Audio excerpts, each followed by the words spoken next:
If you're allowing people to shape the nation who have no real stock in its history or its conventions or its traditions, you're going to get what you saw in the virtual primary, the virtual discussion, let's just call it, of the Democrat Party yesterday. You're going to see exactly that. You're going to see the country quickly morph into something that is unrecognizable.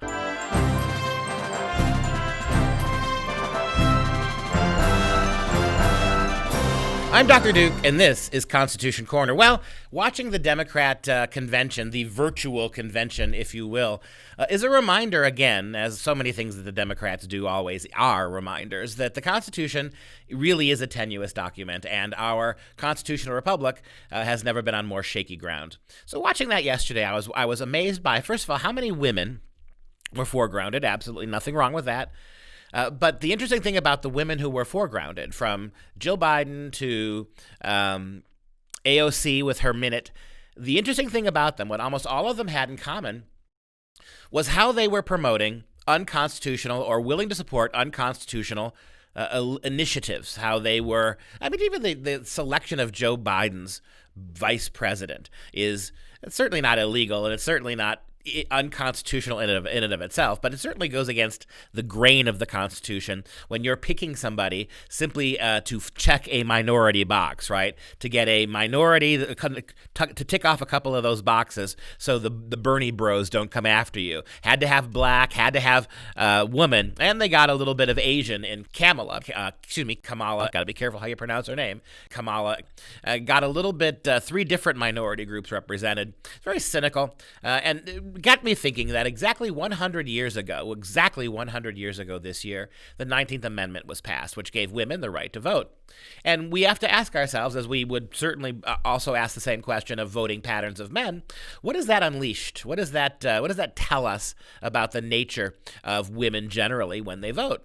Now, there's been that long-standing, some might even call it sexist idea, that women vote for security, where men are more liberty-minded. That does seem to be the case. If you even the current polls that we have on social issues, women tend to gravitate towards security, which means larger government, which means expansion of constitutional rights and values in often unconstitutional ways, the willingness to trade freedom for security. Men, not as much, but men, of course, over the last 50 years have been moving that way as well. And that 100-year marker, as a matter of fact, women actually got the vote later than African-American men did. So we think about what that means, and think about what's happened in this country between 1920, the so-called progressive era, and today, the so-called fascist progressive era, as I name it myself. You see that there's been a huge attack on our rights. It's the Democrat Party now is the party of the silencing of the First Amendment. The Democrat Party now is also the attack dog on the Second Amendment. There are a number of constitutional amendments that the federal government and the local state governments are going after from a Democrat and progressive point of view. The Constitution, according to the progressive left, has to go. And really, in many cases, the drivers of that change are female. That is undeniably true.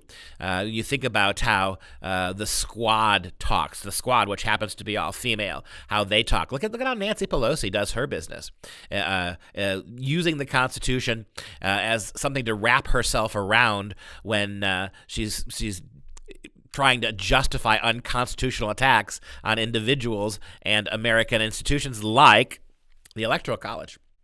So watching this display yesterday, this virtual program, gets you to wonder, right? You think about that. The Founding Fathers actually had made property owning a requisite to be able to vote. In the initial constitutional era, only white men could vote. I see the problem with that, obviously, but they had to be property owning white men.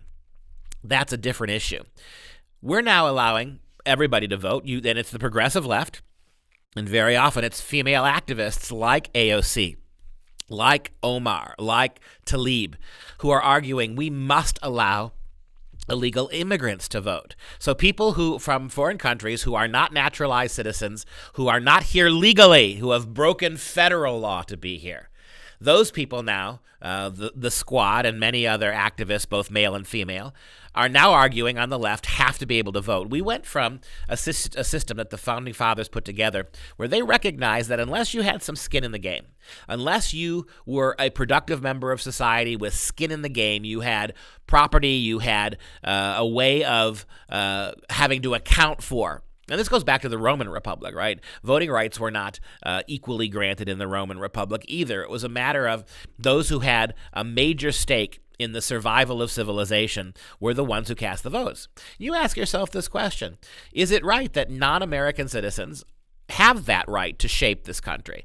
They have really no skin in that game, not the way the Constitution argued that they should have, or the way that our cultural history tells us. If you're allowing people to shape the nation who have no real stock in its history or its conventions or its traditions, you're going to get what you saw on the virtual primary, the virtual discussion, let's just call it, of the Democrat Party yesterday. You're going to see exactly that. You're going to see the country quickly morph into something that is unrecognizable. In 100 years, a lot of that damage has already been done. We're not attributing that exclusively to women, but certainly what's happened since 1920 when women got the franchise is moving us in a very, very different direction than anybody imagined. This has been Liberty News Hour. As always, you can go to thenewamerican.com and jbs.org for more information on these topics, as well as more shows.